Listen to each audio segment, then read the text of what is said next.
L'empathe. Et si on en parlait?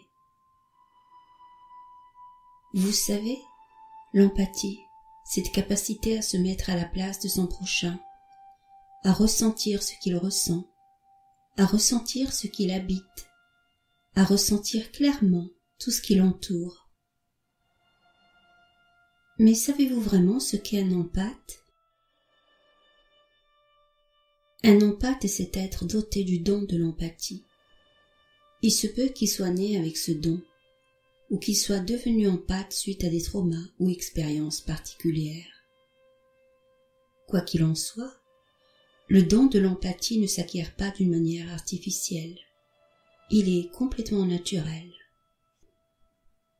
L'empathe est totalement ouvert à ce qui se passe tout autour de lui. Il est capable de ressentir les émotions, l'état mental et les énergies d'une personne, que ce soit en présentiel ou à l'autre bout du monde. Sa sensibilité à la douleur des autres fait qu'il cherche toujours à aider et apporter du soulagement et de l'amour tout autour de lui. Depuis son enfance, il se sent généralement vulnérable et très différent des autres.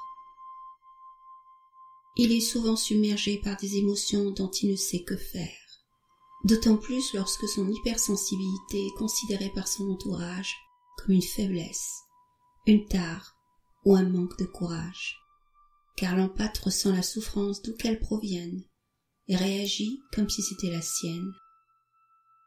Il est sensible à toutes les injustices, quels que soient les règnes que cela touche. Son ressenti de la douleur et de la souffrance d'autrui se fait à ses dépens, tant qu'il croit que tout ce qu'il ressent lui appartient.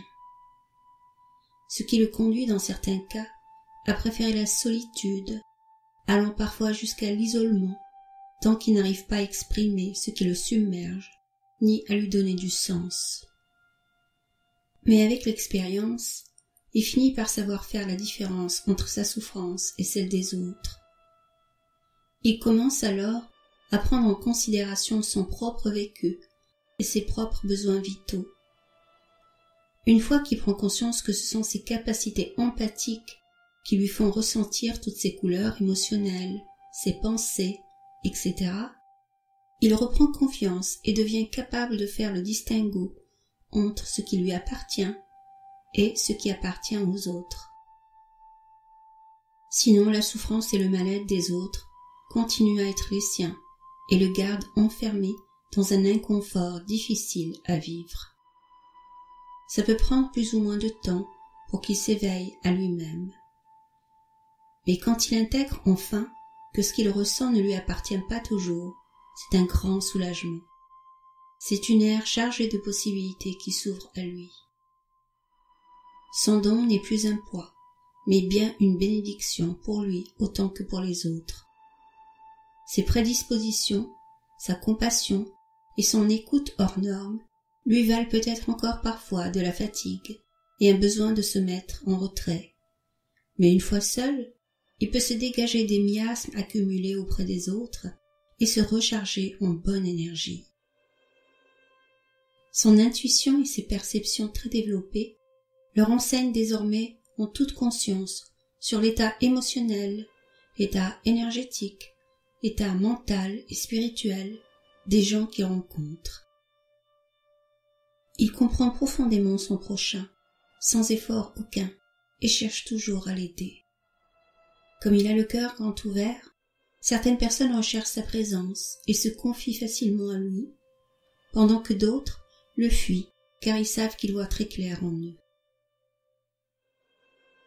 Lorsque l'empathe éclairé est assez avancé dans sa faculté d'accueil, il peut percevoir l'abîme chez l'autre sans y tomber. Il a alors la possibilité de créer par sa bienveillance et son ouverture de conscience une atmosphère de soulagement et de détente, pouvant induire parfois une heureuse guérison sans intention au départ de la produire. L'empathe éclairé ou l'empathe clairsentient est un esprit libre, un être digne qu'on ne peut enfermer dans des dogmes ou des activités qui n'auraient pas de sens pour lui.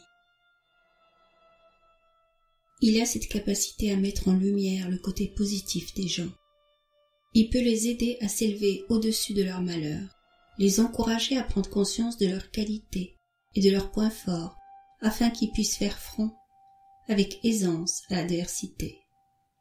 L'empathe éclairé a tendance à valoriser son prochain sans calcul ni attente, juste pour lui faire du bien, juste pour l'aider à avancer dans sa vie, juste par amour du vivant. Par le passé, son altruisme et sa générosité l'ont rendu parfois vulnérable à certains manipulateurs, à certains prédateurs. Son envie d'aider et de porter secours a pu faire de lui une cible facile pour les fourbes et les malhonnêtes, car sa nature aimante et son désir de ne pas blesser son prochain, même s'il voit clair dans son jeu, peuvent faire qu'il garde silence dans certaines circonstances. Silence pour ne pas rajouter de la souffrance à la souffrance. Cela lui a valu souvent d'être pris pour un pauvre naïf, un simple d'esprit. Mais grâce à l'expérience et aux prises de conscience, l'empathe finit un jour par embrasser la clarté et affirmer sa position en donnant le change face à la perversion de certains personnages. Il n'a plus besoin de fuir. Il dit non quand cela requiert un non. Parfois, lorsqu'il n'y a plus moyen d'avoir une parole vraie et sincère avec certaines personnes, aussi proches soient-elles, il peut considérer que c'est juste et sage pour lui de les mettre à distance. C'est une manière pour lui de se préserver de leur influence néfaste et de leur manipulation. Il ne se sépare jamais par plaisir des gens qu'il a aimés ou des gens qu'il continue à aimer malgré leur désir de prendre le pouvoir sur lui. Il met simplement fin à l'abus et à la manipulation, fin aux pertes d'énergie face à la négativité et aux tentatives de perversion. L'empathe clairsentient sait que la séparation ne se produit que sur des plans physiques et égotiques, car sur les plans subtils qui échappent aux méandres de l'incarnation, les liens ne sont jamais altérés et restent intacts quoi qu'il se passe. Il pressent que tous les êtres proviennent du champ d'amour absolu, là où tout est beauté, là où tout est perfection, là où la séparation n'est qu'une illusion, une chimère du plan physique. Sa conscience éclairée et sa clairvoyance lui permettent de discerner le vrai du faux et deviennent un rempart qui le protège des narcissiques malveillants et des égoïstes mal intentionnés. Sa réceptivité et sa clarté intérieure débusquent tous les mensonges, tous les tromperies qu'il rencontre. Il éclaire le faux et n'aspire qu'à l'authenticité et à la vérité. À ce stade, il peut exprimer clairement ce qui le traverse et laisser cours à sa créativité en toute liberté, car l'empathe est un créatif né. L'empathe qui vit en parfaite harmonie avec son don permet à sa vulnérabilité d'être une source intarissable de connaissances intuitives et d'inspiration.